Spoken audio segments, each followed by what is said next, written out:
faktual itu, maaf kami maknakan Al-Quran sesuai dengan ajaran kami dan sesuai dengan ilmu yang kami pelajari. Al-afu Bang Zuma, Ustaz Abu Hadid akhina, Masya Allah, tabarakallah, wa ridwanuhu subhanahu wa ta'ala alaik. Gini, bahwa di Al-Quran itu ada kalam am. Kalau kita belajar itu ilmu usul fikih, di Al-Quran itu ada kalam am, ada kalam khas.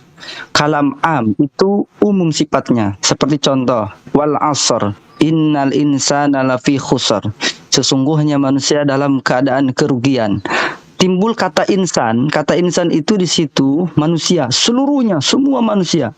Baik itu orang muslim, bukan muslim, orang kaya, orang miskin, orang kampung, orang kota, siapapun dia dalam keadaan kerugian. Tapi ada kalam taksis, mentaksis kalimat.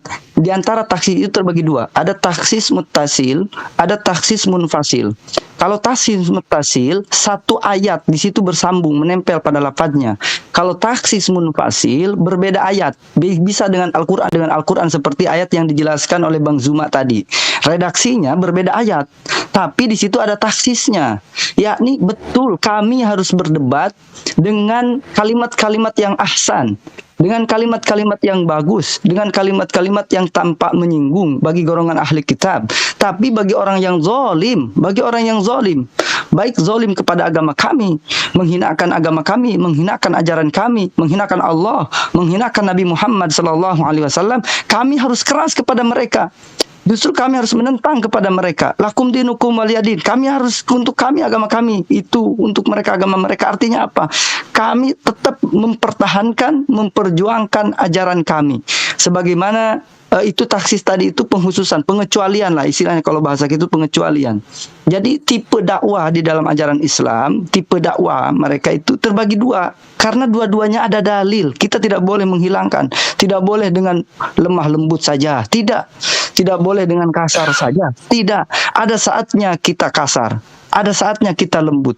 Tergantung situasi, kondisi, toleransi, pantauan jangkauannya itu. Maka ketika kita sasarannya terhadap orang-orang yang zalim, sebagaimana Ustaz Juma menyebutkan, kami akan mempertahankan dengan sekuat tenaga kami. Kami rela berdarah, bertumpah darah. Sebagaimana Rasulullah SAW mempertahankan ajaran Islam. Di dalam kitab Khulasah Nurul Yakin, fi Qissati Rasulullah SAW, Nabi Muhammad Rasulullah diperintahkan oleh saudaranya, oleh pamannya, oleh saudaranya, oleh orang-orang Quraisy untuk meninggalkan ajaran Islam. Apa kata Nabi Muhammad? Andaikan langit, andaikan matahari, andaikan bulan, andaikan Nabi Muhammad diperintahkan, disuruh untuk meninggalkan ajaran agama Islam itu, redaksinya saya lupa, kurang lebih seperti inilah maknanya, bahwa Rasulullah tidak akan pernah meninggalkan ajaran Islam sampai kapanpun, sampai mereka masuk kepada agama Islam. Itu sasarannya bagi orang-orang yang zalim, bagi orang-orang yang fasik. Tapi Nabi di sisi lain mempunyai kelembutan. Di dalam kisah Nabi Muhammad SAW, di dalam riwayat bahwa Rasulullah mempunyai kebiasaan memberikan makan kepada pengemis buta yang ada di pasar. Ketika Rasulullah wafat, Rasulullah itu memberikan makannya setiap pagi sama sore. Di dalam riwayat tersebut dikatakan ketika Rasulullah SAW wafat, maka Abu Bakar Siddiq bertanya kepada Aisyah, istri Rasulullah SAW, sekaligus putrinya Aisyah. Kata Abu Bakar Siddiq, ya putriku, wahai putriku Aisyah, apakah ada kesunahan Rasulullah SAW yang belum aku lakukan? Ada ya Rasulullah. Apa itu? Yakni memberikan makan orang yang buta yang berada di pasar. Maka Abu Bakar Siddiq dengan sahabatnya Umar bin Khattab radhiyallahu anhu, beliau itu berangkat ke pasar. Kemudian bermaksud untuk meneruskan estafet daripada memberikan makan orang yang ada di pasar yang buta pengemis tadi. Ketika datang kagetnya Umar bin Khattab. Bagaimana mungkin tidak kaget? Dia setiap hari diberikan makan oleh Rasulullah, akan tetapi itu orang mencaci maki Rasulullah SAW. Muhammad kada wa kada wa kada wa kada. Rasulullah tukang sihir. Rasulullah begini, Muhammad begini. Itu kata pengemis. Kita kaget sahabatnya nih, Umar bin Khattab radhiyallahu anhu. Ini pengen menggal aja batang lehernya nih Umar bin Khattab. Tapi ditahan oleh Abu Bakar Siddiq karena itu kebiasaan Rasulullah, kita harus lakukan. Kemudian setelah itu diberikan makanlah pengemis ini dengan suapan yang berbeda sebagaimana suapannya Rasulullah Sallallahu Alaihi Wasallam, memberikan suapannya Rasulullah Sallallahu Alaihi Wasallam. Kata pengemis itu, engkau baik, tapi engkau tidak sebaik sebagaimana orang yang biasa memberikan makanku setiap hari. Maka itu kata Umar bin Khattab, kata Abu Bakar Siddiq radhiyallahu anhu, kamu tahu siapa itu? Siapa dia? Dia adalah orang yang selama ini namanya kamu caci-caci, namanya kamu hinakan, namanya kamu maki-maki, yakni Muhammad Rasulullah sallallahu alaihi wasallam. Maka pada saat itu dia sadar. Kemudian dia meminta untuk bertemu dengan Rasulullah sallallahu alaihi wasallam. Kemudian ketika dijumpai ternyata Rasulullah sudah tidak ada. Kemudian ke makbarahnya Rasulullah, ke Raudhah. Kemudian dia berdoa di situ, mendapatkan hidayah dari Allah Subhanahu wa taala, masuk Islam dan wafat di situ dalam keadaan Islam. Artinya apa? Dia itu buta. Dia itu buta, tidak dapat melihat. Dia orang cuma mendengar doang. Tidak pernah melihat, tidak melihat bukti yang nyatanya. Tidak tahu. Maka Rasulullah tetap memberikan kasih sayang kepada mereka, kepada dia ini, kepada orang yang tidak tahu sama sekali. Tapi kalau giliran orang yang mencaci-caci kami orang Islam, memaki kami, menghinakan ajaran kami, menghinakan Allah Subhanahu wa taala, menghinakan Rasulullah, kami akan datang, akan muncul di barisan terdepan untuk membela baginda Rasulullah sallallahu alaihi wasallam dan Allah Subhanahu wa taala. Karena bagi kami tidak ada mahbub, la mahbub wala mustahiq lil mahbub illallah Subhanahu wa taala. Tidak ada yang berhak untuk dicintai, tidak ada cinta yang hakiki, melainkan kecintaan itu semuanya asalnya dari Allah Subhanahu wa taala. Karena wajib kita harus membela ajaran baginda Nabi Muhammad, terutama Allah wa Rasuluh. Tafadhal. Na'am. Aku masyaallah tabarakallah. Syukran barakallahu fik. Jadi Bang Yosi, surah An-Nahl ayat 125 yang tadi sudah dibacakan oleh Bang Zuma, mungkin saya sedikit aja tambahkan bahwa kalimat pertama ya, ud'u ila sabili rabbika bil hikmah. Ya, serulah manusia kepada jalan Tuhanmu dengan hikmah. Ma makna al-hikmah? Apa itu hikmah? Nah, hikmah di sini yaitu perkataan yang tepat dan benar yang menjadi dalil, menjadi argumen ya untuk menjelaskan mana yang hak, mana yang batil. Atau kalimat hikmah ini adalah kalimat yang membongkar semua keraguan-raguan atau disebut dengan syubhat. Dan di dalam penyampaian yang dengan hikmah ini bukan di situ hilang ketegasan. Berbeda ketika terjadi wajadilhum billati hi ahsan, baru ketika terjadi perdebatan, maka di sini sikap yang dibutuhkan ahsan, yang baik. Ya, kita sampaikan dengan lembut, ya, kita sampaikan dengan cara-cara yang bisa menyejukkan hati, tidak membuat suasana itu menjadi ricuh, sehingga apa yang disampaikan tadi itu masuk ke dalam kalbu orang yang mendengar. Apa yang disampaikan, apalagi ini menyeru kepada Allah. Tentu orang yang menyerukan ini harus tahu bagaimana cara dia menyampaikan, apa inti dari apa yang disampaikan, sehingga yang mendengar pun bisa menerima bukan saja dengan telinga, tapi dengan hatinya. Itulah makanya diserukan oleh Rasulullah ketika membacakan ayat ini, dan ini pelajaran juga yang diambil dari kisah Nabi Ibrahim alaihissalatu wassalam. Seperti itu Bang. Jadi bukan berarti hikmah tidak ada ketegasan di situ. Tidak seperti itu. Mantap bro. Masya Allah, jazakallah. Ahsan. Hadza sahih akhina. Hadza sahih. Ya. Masya Allah. Tabarakallah. Saya setuju dengan bagaimana kalau sekarang ini nanti Abang Yosi nanti sebentar dilanjut, kita kasih kesempatan dulu untuk Bang Ako yang nanti tidur malahan Bang Ako. Nanti Bang Yosi dilanjut lagi. Sekarang untuk Bang Ako mungkin ada yang masih dipertanyakan lagi. Silakan Bang Ako. Oke, bismillahirrahmanirrahim. Jadi gini ya, tadi pagi mamanya menyuruh dia masuk gereja, kan selama ini juga dia jarang masuk gereja. Dan tadi pagi mamanya mempertanyakan, Pani, Maria kenapa nggak masuk gereja? Kenapa selama ini nggak masuk gereja? Ada apa gitu? Nanti kalau kau meninggal dikuburkan secara apa gitu? Dan si Pani ini pun menjawab, si Maria ini pun menjawab, biar saya mencari tahu tentang kebenaran, biar saya mencari tahu tentang Kristen, Katolik katanya. Terus mamanya ini seolah-olah mengajak dia berdebat gitu. Terus dia nggak bisa jawab. Yang dia jawab itu cuman yang saya baca itu cuman Yesus itu adalah utusan, kata si Maria ini. Dia bingung mau jawab apa sama mamanya. Yang saya mau pertanyakan, apa yang bisa dia lakukan pada ketika mamanya mengajak mengobrol saat itu, gitu Bang. Apa yang dia bisa lakukan? Silakan Guru Dazuma untuk memberikan pencerahan. Silakan yang lain dulu. Tadi saya tidak konsen, saya lagi terima telepon. Silakan. Ajib. Karena ini yang dipertanyakan kan tentang apa ya, mengarah ke kristologi ya, teologi ya. Jadi lebih ini coba diulang untuk Bang Ako. Tadi Bang Zuma kurang menyimak karena ada telepon.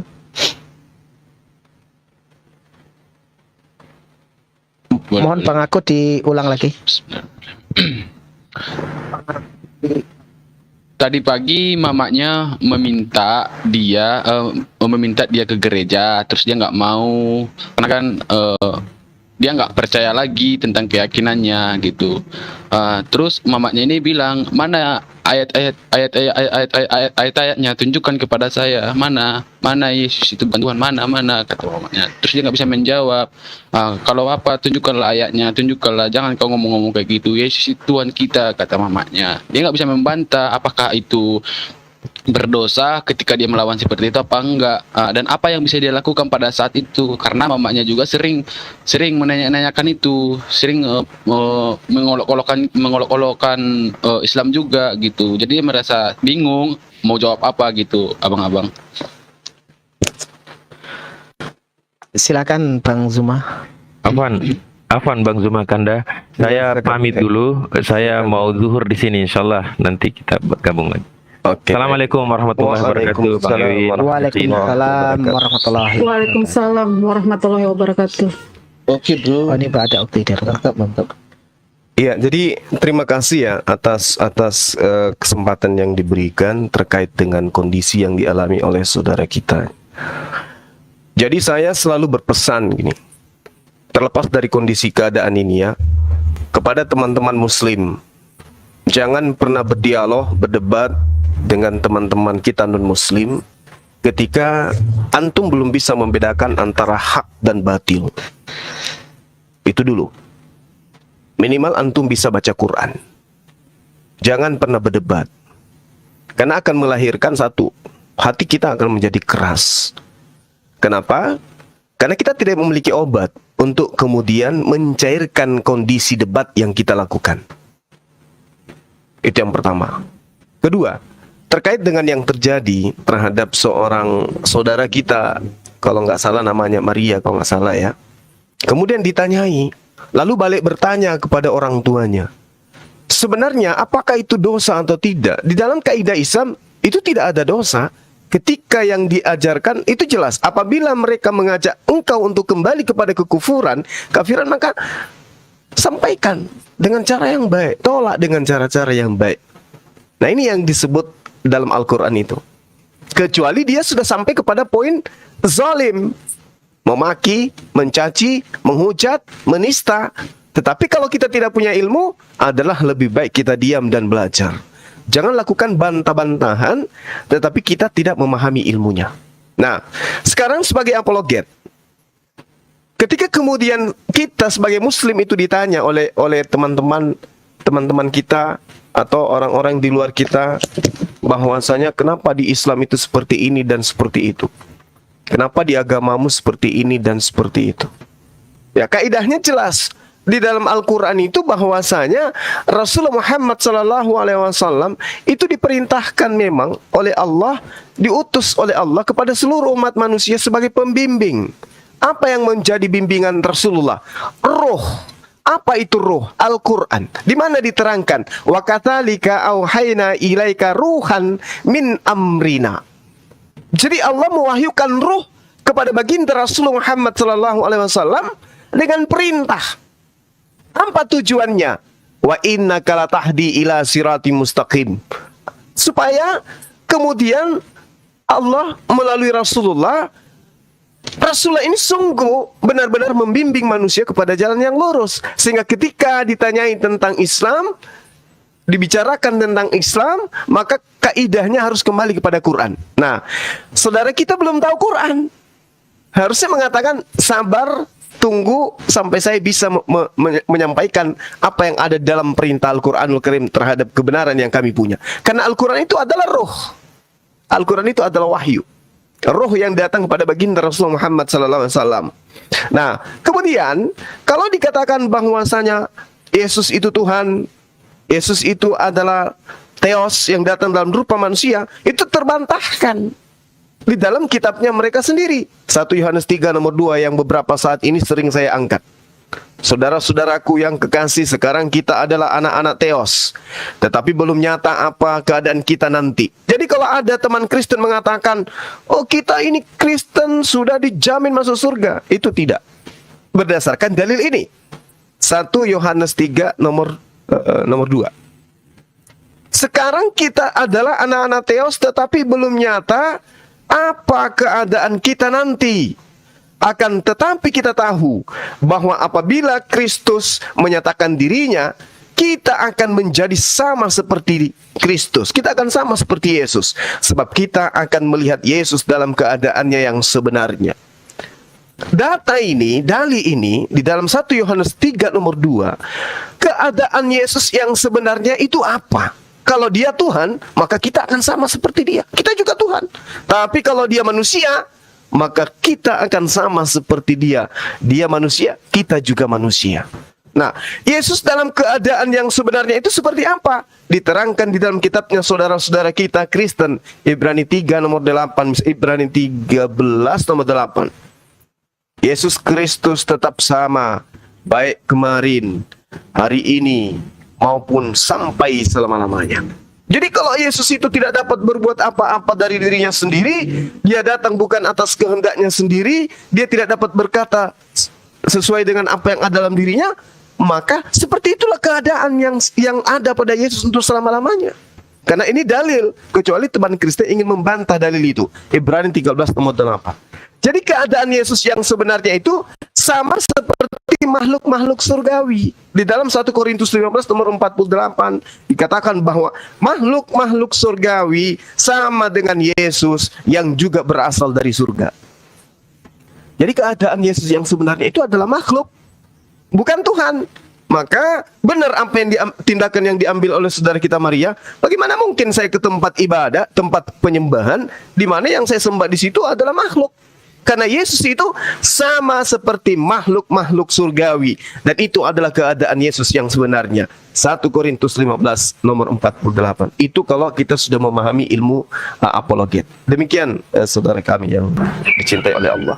Yang lain silakan. Silakan untuk saudara yang lain memberi tanggapan. Silakan. Assalamualaikum warahmatullahi wabarakatuh. Terima kasih ya Hosea udah dinaikkan. Iya, mantap nih penjelasan Bang Juma. Gini Bang Ako. Warahmatullahi wabarakatuh. Iya, tadi malam teman Bang Ako itu yang namanya Maria sudah satu room sama saya di roomnya Raja Dolar kalau nggak salah saya ya Bang Ako ya. Dan saya juga udah kasih pemahaman karena saya juga seorang mualaf. Dan saya mualaf tuh dulu masih umur 23 atau 24 tahun yang lalu gitu kan, 24 tahun. Dan saya pun sama menimbang, memikirkan bagaimana perasaan orang tua itu wajar dan sangat-sangat wajar karena kita ini sebagai anak gitu ya. Tapi alhamdulillahnya ketika saya tahu Islam itu adalah agama yang benar, saya langsung bisa ambil keputusan gitu loh. Karena apa? Karena saya lebih takut Allah. Saya udah jelaskan itu kepada Maria. Saya lebih takut Allah. Saya kasih seperti ini analoginya tadi malam sama Maria. Ketika kita melihat dua kota, kalau dua kota A dan B itu masih tertutup, kita masih ragu nih, yang mana isinya emas, yang mana isinya imitasi. Tetapi ketika kota itu sudah terbuka, nampak ketika ternyata kotak A itu isinya emas, kotak B itu isinya imitasi. Kita nggak ambil nih kotak A, padahal kita udah tahu ini emas, kita tetap ambil yang imitasi. Yang salah siapa? Yang salah kan pribadi kita sendiri gitu loh. Masalah orang tua sepertinya mengajak debat, bener apa kata Bang Juma? Kita pelajari dulu itu Bible tuh. Kita pelajari, kita pahami aja satu ayat dulu. Kita ambil satu ayat, baru kita jelaskan kepada orang tua kita seperti ini, seperti ini, seperti ini. Kenapa? Nanti memang akan banyak pertanyaan orang tua. Sama seperti saya, akan banyak pertanyaan orang tua saya tentang Al-Quran dan tentang Bible. Alhamdulillah saya bisa menjawab, walaupun itu pertanyaan dasar gitu ya. Terus gimana orang tua saya bisa menerima? Saya tunjukkan akhlak yang baik seperti akhlaknya Rasulullah. Ya saya nggak bisa menyamakan akhlak saya dengan Rasulullah, itu nggak akan bisa gitu loh. Tapi paling tidak saya bisa meniru akhlaknya Rasulullah. Itu yang membuat orang tua saya bisa menerima saya, walaupun sudah bertahun-tahun malah puluhan tahun gitu ya, dengan menunjukkan akhlaknya Rasulullah gitu. Berat memang ujiannya, ya alhamdulillah sampai sekarang masih, tapi saya bersyukur gitu. Malah saya kadang seperti ini, ya Allah ujiannya apa lagi ini gitu. Saya nunggu, kenapa? Saya merasa ketika saya dikasih ujian, berarti Allah itu lebih perhatiin sama saya gitu loh. Karena saya dikasih ujian gitu. Ya Allah, berarti kan Allah lebih sayang samaku gitu. Allah lebih perhatian samaku gitu. Karena setiap saya dikasih ujian, sebulan dikasih ujian, itu Allah kasih lagi tuh kesenangan, dikasih lagi ujian untuk apa? Untuk menguatkan iman saya gitu loh, supaya iman saya ini nggak goyah. Saya alhamdulillah setiap dikasih Allah ujian, terima kasih ya Allah, saya bilang gitu, terima kasih, terima kasih, terima kasih. Terkadang mualaf ini nggak kuat dikasih ujian gitu loh. Ketika dia dikasih ujian dalam setahun itu, dia balik lagi, seperti ini ternyata Islamnya. Saya mualaf kok makin parah ujiannya, kebanyakan seperti itu. Tapi kan Allah itu hanya menguji kita gitu loh. Apakah benar-benar kita itu mau mengikut dia? Sebenarnya seperti itu. Tapi faktanya ya, mau kita tidak punya agama pun kita tetap dikasih loh ujian sama Allah. Tapi kan tergantung iman kita gitu loh. Semakin tinggi iman kita, semakin tinggi ujiannya. Sama seperti sekolah, nggak mungkin kita SMP dikasih ujian kelas 1 SD, kan nggak mungkin. Itu kan sesuai tingkatan iman kita masing-masing. Gitu Bang Ako, kalau misalnya temannya mau sharing lagi, sarankan aja naik ke komal-komal muslim gitu loh, biar dia dapat ilmu paling tidak gitu. Terima kasih host. Allahu Akbar. Allahu Akbar. Masya Allah, tabarakallah, subhanallah. Kita kasih kesempatan penjelasan satu lagi, silakan. Mamanya. Bang Juma ajib, Masya Allah, ajib. Syukran akhi. Mamanya. Silakan. Silakan. Ini saya nanggapin komentar di bawah tuh, maaf ya. Tadi kan ada yang nanya di bawah bahwa yang di bawah biar dia akhirnya. biarin biar Bang Juma aja, Bang Juma yang jawab. Tafadhal ya akhi. Bang Ako, silakan Bang Ako. Tadi mamanya minta ayat-ayat di mana Yesus itu sebagai utusan gitu loh, dan dia nggak tahu jawabannya. Dia mau minta dikumpulin ayat-ayatnya itu yang membantahkan ajaran gereja itu, gitu. Dan saya pun nggak terlalu mengerti gitu loh. Dia mintalah pokoknya Bang, ayat-ayat yang membantahkan ajaran gereja itu gitu, yang menyatakan Yesus itu adalah utusan gitu loh. Iya, boleh ya. Minta sih. Sebelum teman-teman yang lain. Silakan. Ya, jadi gini. Kalau kita melihat dan kita mencermati, ini kita harus menghargai duduk perkara iman ya. Iman itu adalah keyakinan. Tapi ketika kita ditanya tentang pengakuan Yesus sebagai utusan Tuhan, ya semua ucapan Yesus itu ucapan utusan, bukan ucapan Tuhan. Apapun itu. Itu kalau sebagai orang apologet, itu jawabannya pasti gitu. Apapun yang Yesus katakan di dalam Bible, itu adalah ucapan utusan Tuhan. Misalnya, tidak ada Tuhan selain aku. Yesus berkata begitu. Tidak ada Tuhan selain aku, kata Yesus. Itu ucapan siapa tuh? Ucapan utusan Tuhan. Oh enggak, itu Yesus sendiri yang mengatakan itu. Ya iya, karena memang dia utusan. Sama seperti Nabi Musa alaihissalam, innani anallah la ilaha illa ana. Apakah kemudian Nabi Musa Tuhan? Begitu juga Rasulullah ketika membacakan data itu, innani anallah la ilaha illa ana. Apakah Rasulullah adalah Tuhan? Tidak. Yesus pun mengatakan demikian. Tapi sayangnya tidak ada satupun dalil di dalam pengajaran Yesus di Bible yang mengatakan Yesus itu adalah Tuhan. Paling aku dan Bapa adalah satu. Tapi itu dibantah di dalam Yohanes 8. Aku dan Bapa adalah dua. Aku datang bukan atas kehendakku sendiri. Kalau aku bersaksi tentang diriku, maka kesaksianku itu tidak benar. Tetapi kesaksianku itu, aku tidak seorang diri. Bukankah di dalam kitab Tauratmu dikatakan 2 saksi itu sudah sah?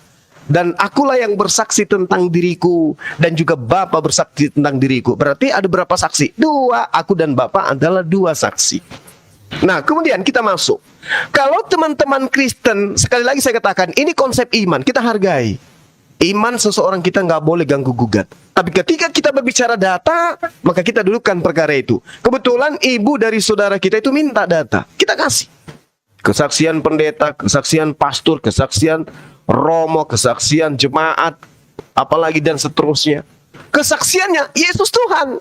Tapi jangankan kesaksian mereka, kesaksian Yohanes Pembaptis yang membaptis seorang Yesus sekalipun, Yesus kalahkan kesaksiannya semua itu. Kata Yesus di dalam Yohanes 5 nomor 36. Ada kesaksianku yang lebih penting dari kesaksian Yohanes, yaitu semua pekerjaan-pekerjaan yang aku lakukan. Pekerjaan itulah yang bersaksi tentang aku, bahwa Bapa yang telah mengutus aku. Bahwa Bapa yang telah mengutus aku. Berarti aku utusan Bapa. Aku Rasulullah. Kan jelas tuh dalilnya. Nah, sedangkan di dalam Kisah Para Rasul 2 nomor 22, orang Israel semua harus tahu bahwa Bapa telah menentukan Yesus sebagai perantara antara Bapa dengan manusia untuk melakukan mujizat, tanda-tanda, kekuatan kepada Bani Israel, dan semua orang harus mengatakan amin. Berarti Yesus itu perantara, berarti dia utusan. Sedangkan 4 Bible di dalam pengajaran teman-teman Kristen, 4-empatnya kitab kanonik itu Yesus mengajarkan dirinya utusan. 1 Yohanes 5 nomor 30. Aku tidak dapat berbuat apa-apa dari diriku sendiri. Aku menghakimi sesuai dengan apa yang aku dengar, dan penghakimanku itu adil, sebab aku tidak menuruti kehendakku, melainkan kehendak Dia yang mengutus aku. Ini Rasulullah. Yohanes 5 nomor 30. Masuk ke Lukas 10 nomor 16. Barang siapa mendengarkan kamu, ia mendengarkan aku. Dan barang siapa menolak kamu, ia menolak aku. Dan barang siapa menolak aku, ia menolak Dia yang mengutus aku. Ini Rasulullah. Markus 9 nomor 37. Siapa yang menyambut seorang anak seperti ini di dalam namaku, ia menyambut aku. Dan barang siapa menyambut aku, bukan aku yang disambutnya, tetapi Dia yang mengutus aku. Ini Rasulullah ilaikum. Markus 9 nomor 37. Matius 10 nomor 40. Barang siapa menyambut kamu, ia menyambut aku. Dan barang siapa menyambut aku, ia menyambut Dia yang mengutus aku. 4 Bible, 4 kitab kanonik, semuanya menuliskan pengakuan Yesus bahwa Dia itu hanya seorang utusan Tuhan, atau Rasul Tuhan, atau Nabiullah, atau Rasulullah. Bahkan banyak sekali data-data di dalam kitabnya teman Kristen itu sendiri, di mana Yesus mengaku bahwa Dia hanya sebagai seorang manusia utusan Tuhan. Ya Bani Israel, inni Rasulullahi ilaikum. Matius 24 nomor 15. Aku diutus hanya kepada domba-domba yang hilang dari Bani Israel. Aku tidak dapat berbuat apa-apa dari diriku sendiri. Aku tidak dapat berkata-kata dari diriku sendiri. Aku datang bukan atas kehendakku sendiri. Aku tidak tahu hari kiamat. Artinya, orang yang menggunakan akal sehat pasti tahu, wah ini bukan Tuhan ini. Aku tidak dapat berbuat apa-apa dari diriku sendiri. Dia bukan Tuhan. Tapi dibantah. Oh, dia bisa membangkitkan orang mati loh. Dia menghakimi orang loh. Dia membangkitkan orang mati loh. Yes. Dan saya katakan itu iman saya. Yesus bisa ini, Yesus bisa itu. Kenapa? Dia utusan Allah. Dia diberi kekuatan, dia diberi kuasa. Sekarang begini, Bang Erwin hidup di tahun 2023. diberi kuasa oleh pencipta langit dan bumi untuk membangkitkan orang mati. Apakah Bang Erwin bisa? Bisa. Bang Erwin dikasih kuasa kemudian untuk membuat orang lumpuh berjalan, orang buta melihat. Apakah Bang Erwin bisa? Bisa. Kenapa bisa terjadi? Karena dia diberi kuasa. Adakah pengakuan Yesus seperti itu? Ada. Matius 5 nomor 27. Dia diberi kuasa karena dia adalah anak manusia. Yang tidak diberi kuasa adalah sang penguasa itu sendiri. Kenapa? Karena dialah pemilik kuasa itu. Yesus diberi kuasa karena dia anak manusia. Dia bisa membangkitkan orang mati karena dia utusan Tuhan. Dia bisa membuat air menjadi anggur karena dia adalah utusan Tuhan. Jadi siapapun utusan Tuhan yang diberi kuasa oleh Tuhan untuk melakukan satu mujizat, maka pasti dia mampu. Tetapi ingat catatannya, ingat. Dia yang diberi kuasa, yang diberi mujizat sama dengan bukan Tuhan. Jangan dituhankan. Dia mampu membolak-balikkan matahari terbit dari barat ke timur. Dia mampu membuat air lautan menjadi madu. Dia mampu daratan menjadi emas seketika. Mampu dia. Kenapa? Dia diberi hak oleh Tuhan untuk melakukan itu. Tetapi dia bukan Tuhan. Dia hanya utusan Tuhan. Baca Kisah Para Rasul 2 nomor 22. Final di situ. Apapun kekuatan Yesus, mujizat Yesus, nubuatan Yesus, tanda-tanda yang dibawa oleh Yesus, semua itu hanyalah pembuktian bahwa dia bukan utusan setan, tetapi dia adalah utusan Allah. Sebagai utusan Allah, benarlah iman Islam bahwa di dalam surah As-Zukhruf ayat 59 jelas sekali diterangkan bahwa Yesus itu, Nabi Isa itu hanyalah seorang manusia yang kemudian diberi tanda-tanda kenabian. In huwa illa abdun an'amna alai wa ja'alnahu mathalan li bani Israel. Islam final di situ, maka kemudian Islam benar di dalam hal ini. Demikian, silakan yang lain. Masya Allah.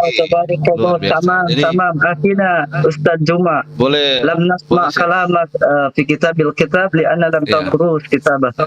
Saya tidak pernah mendengar penjelasan-penjelasan sesuai dengan yang ada di Alkitab karena satu, saya tidak pernah membaca Alkitab yang pertama ya. Tapi walakin fil Quran, akan tetapi di dalam Al-Quran itu Allah Subhanahu wa taala berfirman, A'udzubillahi minasyaitonir rajim. Bismillahirrahmanirrahim. Wa idz qala Allah ya Isa ibn Maryam a anta qulta lin-nasi attakhiduni wa ummiya ilahain min dunillah qala subhanaka ma yakunu li an aqula ma laysa li bihaqq in kuntu qultuhu faqad alimtah ta'lamu ma fi nafsi wa la a'lamu ma fi nafsik innaka anta 'allamul ghuyub. Yang maknanya itu bahwasanya Allah Subhanahu wa taala berfirman kepada Nabi Isa, "Wahai Isa, putra Maryam, apakah kamu mengatakan kepada manusia jadi Allah?" Maka Nabiullah Isa menjawab, "Maha suci Engkau ya Rabb. Tidak patut bagiku mengatakan apa yang bukan hak. Jika aku pernah mengatakannya, maka tentulah engkau mengetahuinya. Engkau mengetahui apa yang ada pada diriku, dan aku tidak mengetahui apa yang ada pada diri engkau. Sesungguhnya, innaka anta 'allamul ghuyub, sesungguhnya engkau maha mengetahui kepada perkara yang gaib." Artinya apa? Di Alkitab dan Al-Quran sebetulnya banyak sekali persamaannya. Banyak sekali persamaannya. Nabi Isa tidak mengatakan seorang Tuhan di Alkitab, tidak mengatakan. Dia mengatakan Rasul. Begitu pula di Al-Quran. Sama, Masya Allah. Untuk akhina yang Muslim di bawah ataupun di atas, jangan pernah ragu. Jangan pernah ragu terhadap ajaran yang disampaikan oleh Nabi Muhammad SAW. Syukran jazilan ya akhina Zuma, Masya Allah, tabarakallah. Al-ahsanu tamam, afdal. Akhi, syukran. Silakan aku. Aduh, nggak bisa bicara saya kayaknya. Jadi gini bro, saya sebenarnya mau cerita tentang Yesus itu banyak ya, agak lama sini masih tentang Yesus siapa dia. Tapi saya setuju dengan Bang Suna tadi, kenapa selalu dibilang utusan. Kenapa dia banyak dalilnya juga dibilang utusan. Tetapi jangan kita salah kalau kita mendalami dalam Alkitab bahwa kita akan mengakui bahwa dia adalah yang berkuasa itu, ya, yang berkuasa karena sebelum dunia ada pun dia sudah ada, Kenapa dia datang sebagai manusia dan kenapa dia namanya Yesus? Itu sangat panjang. Sebenarnya ini udah berapa kali udah sharing sama Bang Suma, tapi aku bukan ke situ ya. Tetapi yang tadi bro, aku mau tanya yang tadi yang Al-Nahl itu kan ada ayat yang satunya bahwa kita bisa berdebat dengan cara yang tegas. Mungkin cara yang tegasnya semacam apa? Apakah tegas itu bisa melawan orang menghujat, kita balas dengan hujatan? Karena bahwa tadi dikatakan tadi kalau ada yang menghina Nabi Muhammad atau apa, mereka tidak tinggal diam, kan begitu. Mungkin pernah saya dengar halal darah bagi orang yang menghina Al-Quran atau Nabi Muhammad. Artinya bisa membalas kejahatan dengan kejahatan. Kalau gini bro, kalau di dalam kekristenan tidak boleh seperti itu, karena kita tidak diajarkan membalas kejahatan dengan kejahatan. Jadi kayak tadi saya mau minta referensi, mungkin ada dari bro, referensinya dari Al-Nahl 125 itu yang dikatakan tadi bahwa bisa lawan dengan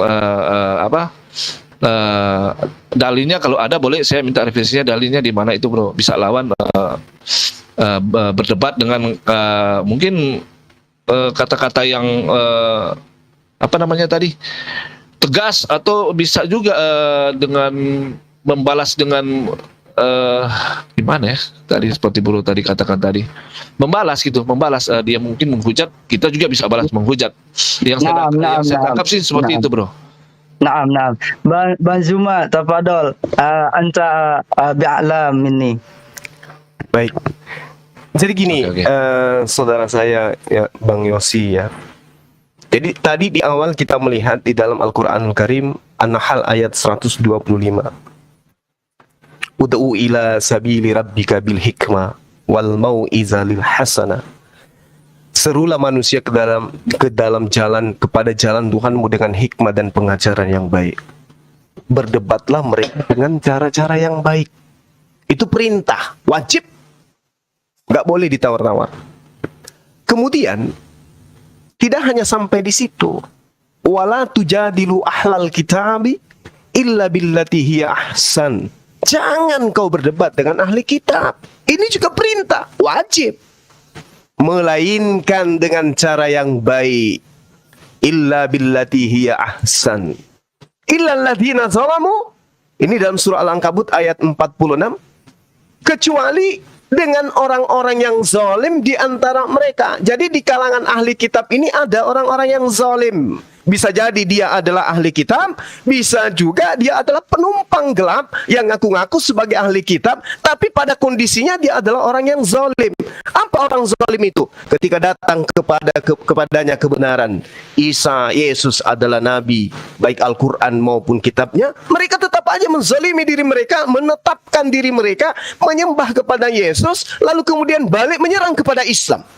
Cara penyerangannya, satu, memperolok-olok Al-Quranul Karim. Apa kata Allah? Wa qad nazzala alaikum fil kitabi an idza sami'tum ayatillah yukfaru biha wa yustahza'u biha fala ta'qudu ma'ahum hatta yakhudu fi hadithi ghairih.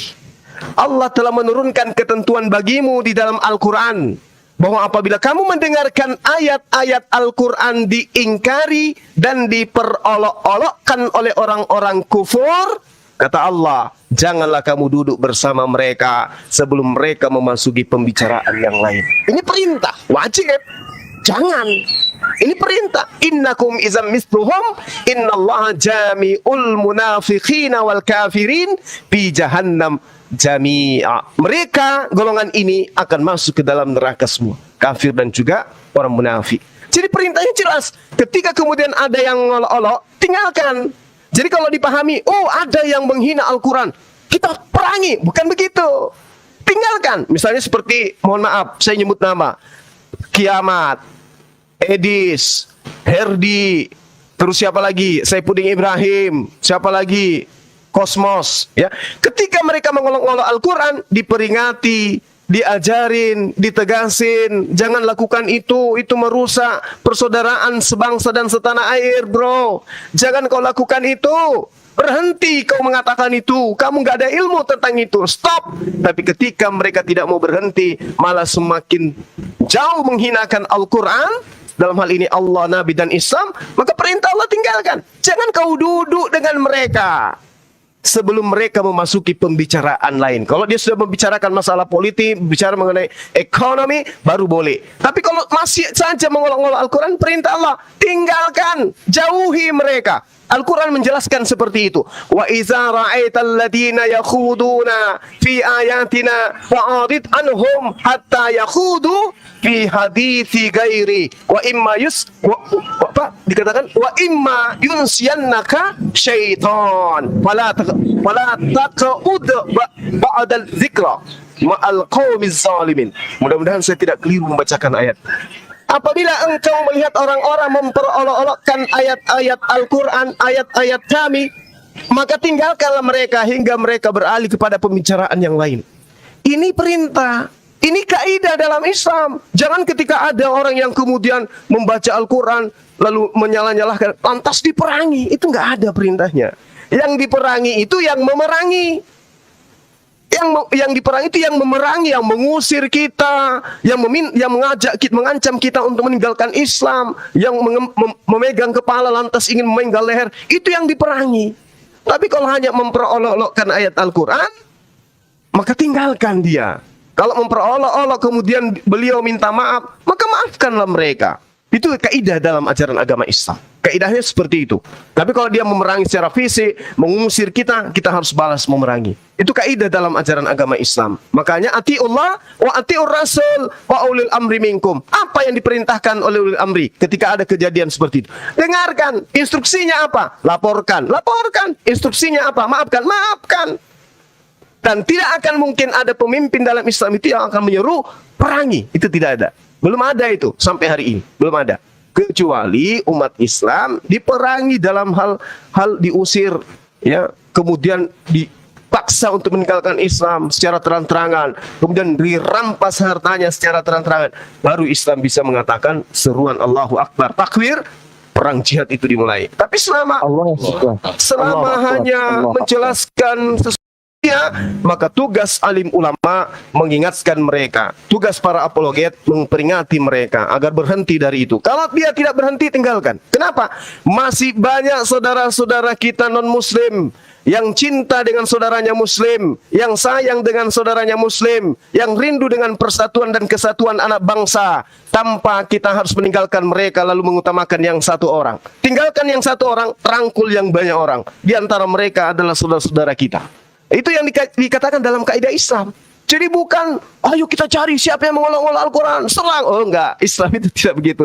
Islam rahmatan lil alamin. Makanya perintahnya dalam Al-Quran seperti yang saya katakan tadi, bahwasanya serulah mereka ke dalam jalan Tuhanmu dengan jalan yang baik, dengan cara-cara hikmah, dengan pengajaran yang santun. Berdebatlah dengan mereka cara-cara baik. Itu bang. Jadi kalau anda butuh referensi, silakan anda baca Al-Ankabut ayat 46, silakan anda baca An-Nisa ayat 140, kemudian ada juga diterangkan di dalam surah Al-An'am ayat 68, ending daripada hujatan manusia terhadap Al-Quranul Karim, kelakuan umat Islam adalah umat Islam diperintahkan untuk meninggalkan mereka.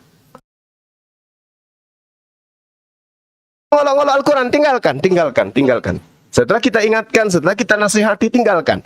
Tapi kalau dia sudah mengolok-olok, kemudian mempersiapkan senjata, melakukan satu rencana, memerangi kita, maka kita harus balik mempertahankan diri kita. Itu perintah. Tapi kalau hanya sebatas mengolok-olok, nasihati, setelah dinasihati masih mengolok-olok, tinggalkan. Masih banyak saudara Kristen kita yang baik. Demikian dari saya, silakan yang lain. Masya Allah, tabarakallah. Bang Yosino besok masuk Islam, Bang Yosino. Insya Allah. Jadi gini, Bro, Insya Allah. mudah-mudahan kawan-kawan saya ini, saudara-saudara saya, pegang kata-kata yang disampaikan oleh Bang Zuma ini ya. Jadi di saat ada mungkin seperti itu, jangan kita ya, mungkin seperti kita jangan membalas kejahatan dengan kejahatan. Kalau ada mungkin yang menghina atau apapun Nabi atau Quran, mendingan tinggalkan. Jadi jangan membalas. Nah itu saya pegang, saya kunci itu apa kata-kata Bang Zuma. Saya sangat setuju dengan itu. Pegang Bang Yosino, pegang. Nah, Tapi Jadi jangan pernah saya- lihat oknum-oknum ya, karena di orang kita juga banyak oknum-oknum yang tidak sepemahaman Betul. seperti ini. Iya, Ya, iya. sekali lagi pegang aja yang itu yang pertama. Kata Ustadz Zuma, pegang aja itu. Insya Allah Bang Yosino nih besok masuk Islam, takbir. Itu bro, pindah agama itu, keyakinan itu tidak segampang yang kita katakan. Jadi gini bro, Makdan. kita pun dari Kristen ya, orang Kristen yang pindah agama, saya rasa banyak yang masih belum belajar, karena saya banyak ketemu juga dengan mualaf-mualaf. Setelah saya ngobrol, ya memang banyak juga yang belum belajar tentang Alkitab itu sendiri, belum memahami tentang ayat Alkitab. Makanya dia pindah, mungkin ada gara-gara sesuatu atau apapun. Dan saya pernah ngobrol dengan seorang mualaf yang dari Indonesia, tapi dia sekarang di Amerika. Ibu-ibu itu kayaknya saudara-saudara kenal. Saya enak ngobrol dengan dia. Saya ngobrol tentang bagaimana dia hidup dulu, tentang dia Kristen. Dia dia diskusi dengan saya dan dia ngobrol dengan saya. Kenapa dia dulu selalu ditekan di dalam Kristenan, dia selalu ditekan, dia hanya tanya tentang ayat Alkitab, dibalas dengan hal-hal yang tidak baik menurut dia. Pendeta pun tidak boleh, dia bertanya kepada pendeta, pendeta hanya bilang kamu diam aja, ikutin aja apa yang dikatakan pendeta atau orang tua. Bahkan orang tua dia menghukum dia karena pertanyaan-pertanyaan seperti itu. Makanya dia dia sakit hati, dapat dia ke Islam. Dan juga gini bro, setelah saya tanya kepada saudara-saudara saya ini yang teman-teman mualaf, benar mereka belum membaca seluruh dengan Alkitab itu dan tidak memahami ya. Tapi sih nggak masalah, itu kan pindah iman itu pilihan ya. Menurut saya itu pilihan, nggak masalah dengan saya.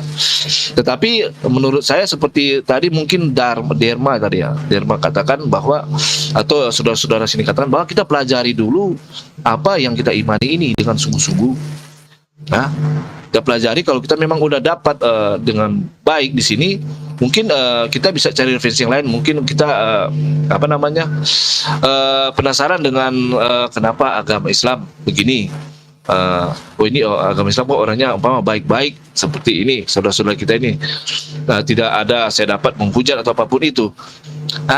Jadi sebelum kita naik kelas ya, artinya pelajari dulu kitab ini sehingga kita bisa mungkin mencoba untuk kenapa Alkitab ini, apakah ada kebenaran di sini sesuai dengan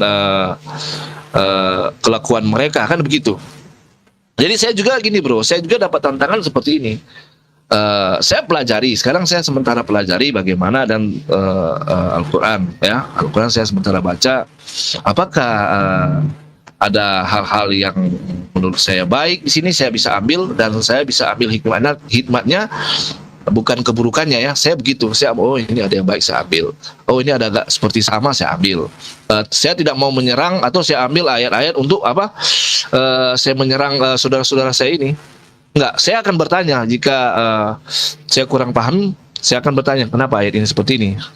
Nah, seperti tadi saya kasih ayat itu baru satu ayat yang saya dapat bro di dalam Al-Quran. Yang menurut saya ini harus kita, mungkin saudara-saudara kita ini Muslim harus terapkan itu di dalam kehidupan sehari-hari, sehingga di saat kita berdiskusi, berdebat dengan kata-kata yang baik, dengan kata-kata yang mungkin mendidik, sehingga kita yang di bawah pun bisa lihat, kita mendidik ini, bukan jadi seperti anak kecil menghujat dan saling menghujat. Jadi tidak ada poinnya di situ. Iya benar. Menurut saya nggak ada poinnya. Benar Bang Yosi. Benar. Iya benar. Ahsan Bang Yosino, masya Allah, Jadi tabarakallah. saya sangat tidak dapat ilmu kalau jika kita berngobrol, walaupun seimanan dengan saya, kalau udah berngobrol tentang ada penghujatan atau apapun, saya pasti nggak nyaman. Pasti akan nggak enak ini ngobrolin, nggak ada ilmunya. Bro Yosino, Bang Jadi Yosino. gini, jadi saya sangat setuju dengan saudara-saudara yang di sini ya. Kalau boleh kita pertahankan dan kita terapkan itu di dalam di dalam secara kita berdiskusi atau berdebat dengan mungkin saudara-saudara baik seiman, bahkan di luar pemahaman atau luar iman kita, kan begitu. Cobalah kita terapkan itu ya. Makanya saya sini saling mengingatkan aja supaya saya pun bisa dapat ilmu dengan saudara-saudara di sini. saya banyak belajar ya. Siapa tahu kan ya, kita tidak tahu, setiap manusia itu punya pilihan kan gitu bro. Tetapi dalam saat ini Amin. ya lagi mendalami Alkitab ya, karena selama ini saya banyak perubahan dalam membaca firman Tuhan Alkitab. Bahkan saya mengambil referensi juga atau buku-buku yang lain yang saya bisa baca. Bahkan Al-Quran pun saya lagi membaca ini bro, lagi sementara membaca. Allah banyak sinar, tabarakallah, masyaallah. Jadi ya, bingung begini bro. Banyak sinar. Jadi gini bro. Banyak sinar. Ya gimana? Sebentar. Gini bro, Ya, saya lagi bingung gini bro. Gini bro, saya bentar ya. Saya lagi bingung begini bro. Saya membaca Al-Quran, tetapi yang saya lihat di sini di saat berdiskusi saya mendengarkan bahwa ada kan Al-Quran itu ada penjelasannya di dalam hadis-hadis dan tafsir, benar nggak bro? Betul. Ya. Jadi saya sangat penasaran hadis atau tafsir yang benar itu, yang memang cocok dengan yang apa ya? Ya cocok dengan Al-Quran itu yang mana? Hadis yang menurut saudara-saudara rasa benar. Karena saya lihat di sini kalau dibahas tentang hadis ini katanya itu nggak sahih. Sahih atau apa sih bang? Sahih. Sahih. Padahal Sahih. sorry, sahih. Nah, Sahih. jadi sebenarnya hadis yang sahih itu yang mana, bro? Sedangkan hadis itu sangat banyak. Jadi yang harus dipercaya yang mana, bro? Sahih berarti itu dipercaya, bro. Benar nggak? Sahih itu betul, nyampe ke Nabi. Doif bisa nyampe, tapi perawinya ada yang cacat. Iya, jadi ada yang cacat kan. Terus yang harus kita baca yang mana sebenarnya? Referensi yang lebih baik. Yang Kan sahih banyak lah. hadis. Yang sahih. Oke. Ada maudu tuh palsu. Gitu. Jadi gini bro, saya sementara membaca dan saya ambil analogi seperti ini. Ini ada dua kitab, dua peta yang saya dapat, dua peta, ya. Yang satu peta utuh, ya, dan yang satu lagi peta yang menurut saya kurang utuh. Kenapa saya bilang begitu? Karena dia harus ambil referensi atau dukungan dari kitab di luar itu, bro. Menurut bro gimana itu? Seperti Al-Quran kan, situ ada 5 waktu dan bahkan mungkin sunat dan peraturan-peraturan lain tidak semua ada tertulis di dalam Al-Quran itu sendiri. Benar nggak, bro? Yup. Nah, harus pakai buku-buku di luar Al-Quran itu sendiri. Bukan buku, bro. Bukan buku. Tapi Ya, dijelaskan artinya, sama Rasulullah. Iya. Masalahnya apa? Kenapa nggak disatuin aja gitu, bro? Kalau Alkitab kan itu semua satuin ada sejarahnya sampai ini. Izin saya jawab ya. Siap. Lanjut. Jadi begini Bang Yosino, di dalam ajaran kami, Al-Quran itu kitab Allah, murni kitab Allah, yakni yang Allah turunkan kepada Nabi Muhammad. Jumlahnya satu kaul dikatakan 6.666 ayat. Itu murni dari firman Allah, turun dari Allah. Sedangkan hadis itu adalah ucapan baginda Nabi Muhammad SAW. Ucapan Nabi Muhammad. Yakni maksudnya adalah bisa saja ucapannya berbeda, redaksinya berbeda, tapi mempunyai makna tujuan sama dengan Al-Quran. Kurang lebih seperti itu yang pertama ya. Yang pertama bahwa hadis Nabi Muhammad itu redaksinya berbeda tapi maknanya, tujuannya sama dengan Al-Quran. Makanya di Al-Quran itu ada yang perlu ditafsirkan dengan hadis Nabi Muhammad, ada yang perlu ditafsirkan dengan hadis-hadis Nabi. Dan tidak hanya itu, di Islam ini ada istilah dhaif sahih. Iya betul. Kenapa? Karena justru kami menjaga kesahihan, menjaga kebenaran itu. Andaikan tidak ada sahih dhaif, nanti orang manusia akan semena-mena membuat mengotak-atik Al-Quran. Coba kitab yang turun dari Allah Subhanahu wa taala seharusnya menetap. Makhluk tidak ada hak untuk merubah-rubah itu. Tidak ada hak sama sekali. Yang diturunkan dari Allah Subhanahu wa taala, dari Tuhan kami, bagi makhluk tidak ada hak untuk mengubahnya. Maka karena tidak ada hak untuk mengubah itu, Al-Quran akan tetap utuh selama-lamanya sampai hari kiamat. Sedangkan hadis Nabi Muhammad SAW itu terucap dari lisannya Nabi Muhammad SAW. Bisa jadi lafadznya berbeda, tapi tujuan dan maknanya sama. Maka kita tetap ittiba, kita tetap mengikuti hadis Nabi Muhammad SAW, terutama yang sahih tadi yang kata Bang Yosino katakan. Kenapa kok sahih ada doib? Kenapa sahih ada doib?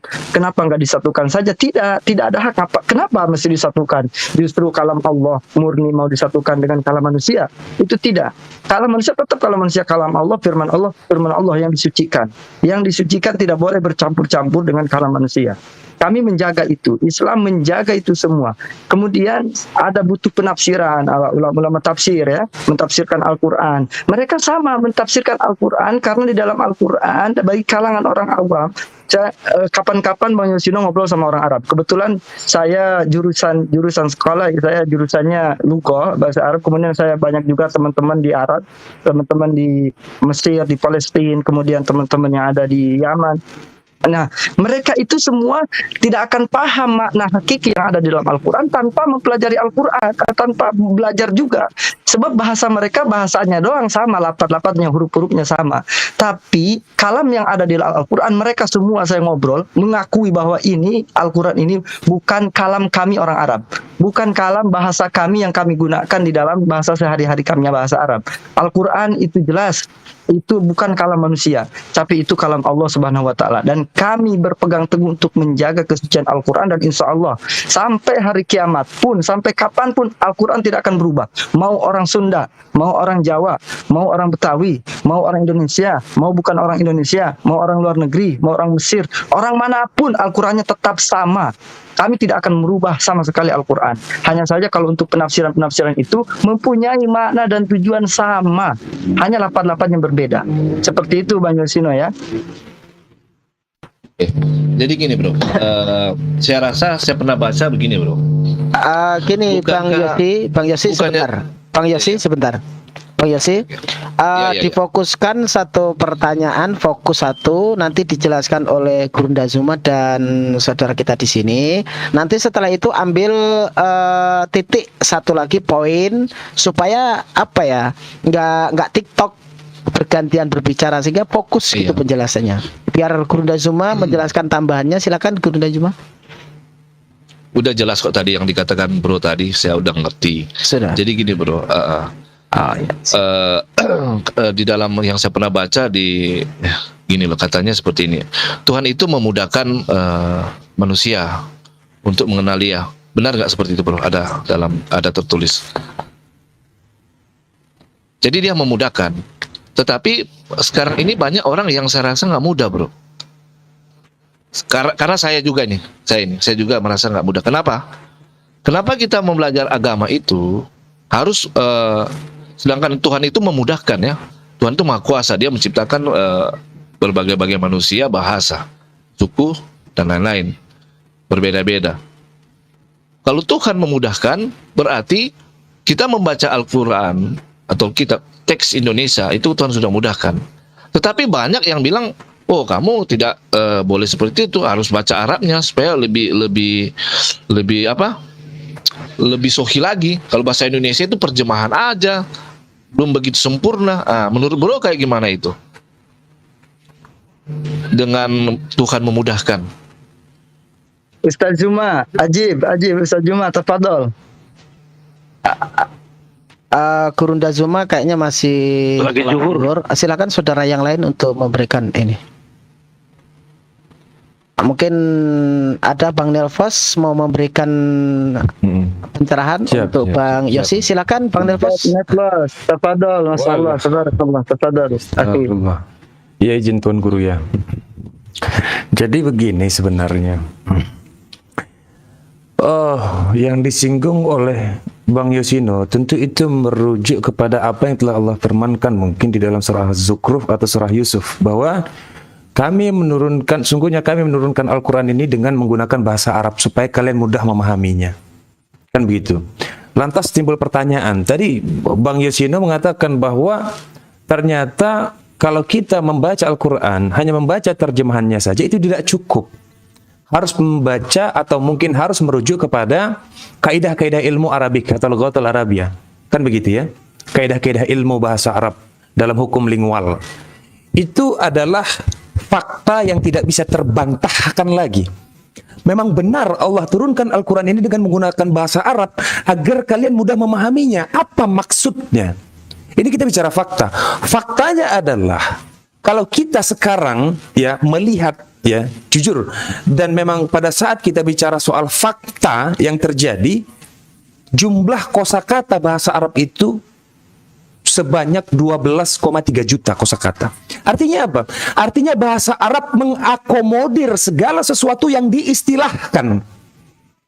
Di situ luar biasanya bahasa Arab. Dan bahasa Arab ini adalah bahasa yang paling kompleks sedunia. Dia paling lengkap dan itu tidak terbantahkan. Ketika kita mau membandingkan, kita mau buat satu komparasi antara bahasa Arab dan bahasa Indonesia, jumlah kosakata bahasa Indonesia itu hanya 90.000. Jumlah kosakatanya yang terdiri dari beberapa akar kata saja.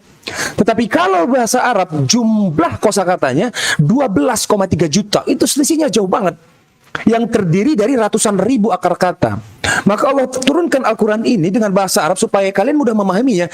Karena bahasa Arab mengakomodir segala sesuatu yang diistilahkan dia. Maka kalau diterjemahkan dalam bahasa Indonesia, ada tanda kurung, ada tanda lain, ada tanda lain. Ketika berdebat, salah satu contohnya bagaimana Rabb itu dilekatkan kepada manusia, lalu ketika Rabb dilekatkan kepada Tuhan. Bahasa Indonesia tidak cukup mampu mendeskripsikan segala sesuatu yang bahkan belum ada istilahnya. Maka Allah turunkan itu dengan bahasa Arab. Begitu ya. Tetapi yang terpenting dalam hal ini adalah sebenarnya kita harus membedakan ya kaidah mengaji dengan kaidah mengkaji. Kaidah mengaji itu apa sebenarnya? Jelas syarat mengaji sami'na wa ta'na, butuh guru dan murid. Dan itu ada hierarki di situ. Ketika bahwa ilmu itu akan diberikan kepada muridnya dan muridnya itu bisa memahami. Kan begitu, itu syarat dalam mengaji. Dan mengaji itu hanya teruntuk orang-orang yang sudah mungkin mengimani Al-Quran dan hadis, mengimani Allah Ta'ala. Kan begitu sebagai Tuhan. Nah, bagaimana dengan orang-orang yang belum mengimani Tuhan? Dia tidak boleh mengaji. Yang dia boleh lakukan adalah mengkaji. Dan sebenarnya, sejujurnya ya, untuk mengkaji Al-Quran dan untuk mengkaji Alkitab, bahasa Indonesia sebenarnya sudah sangat mudah. Sangat mudah sekali sebenarnya untuk memahami ini.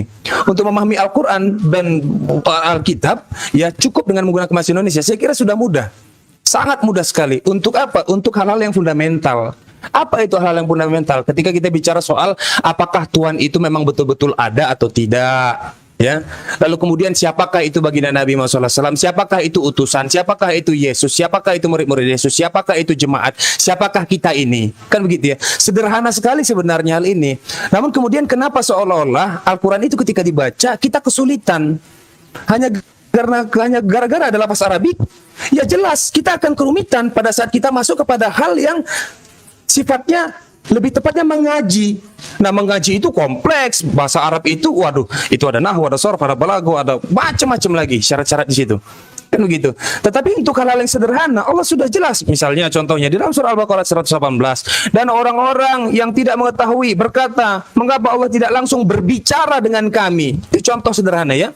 Dan orang-orang yang tidak mengetahui berkata, mengapa Allah tidak langsung berbicara dengan kami? Atau datang tanda-tanda kekuasaannya kepada kami. Demikianlah pula orang-orang yang sebelum mereka telah mengatakan seperti ucapan mereka itu, hati mereka serupa. Sesungguhnya kami telah menjelaskan tanda-tanda kekuasaan kami kepada kaum yang yakin, kepada kaum yang berfikir, kepada kaum yang memahami. Sederhana sekali. Kan begitu. Nah, jadi kesimpulannya adalah kalau tadi Bang Yosi bertanya bahwa apakah Al-Quran ini yang terdiri dari lafaz